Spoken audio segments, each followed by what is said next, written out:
Senhor meu Deus, mais uma semana começa, e antes de qualquer passo, eu volto meu coração a Ti. Te agradeço pelo fôlego de vida, pelas oportunidades que virão e pela certeza de que não caminho só. Consagro a Ti cada dia desta semana, os compromissos, os encontros, os desafios, os sonhos e até os imprevistos. Que nada me tire da Tua presença. Que em tudo eu Te reconheça e confie nos Teus planos, mesmo quando não os entendo por completo. Peço sabedoria para tomar decisões, discernimento para ouvir Tua voz, e sensibilidade para perceber o que vem de Ti e o que não. Fortalece o meu coração, Senhor. Dá-me ânimo quando o cansaço tentar me parar, e fé quando o medo quiser me dominar.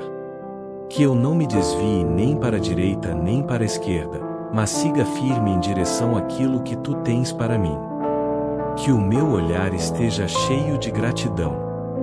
Que minha boca libere palavras de vida. E que minhas mãos estejam prontas para servir com amor. Abre portas que ninguém pode fechar. Fecha portas que não me conduzem ao Teu propósito. Livra-me do mal e me guarda de todo laço escondido.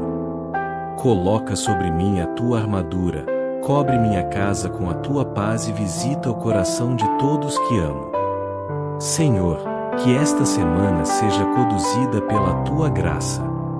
Que mesmo que venham tempestades, eu tenha paz em Ti.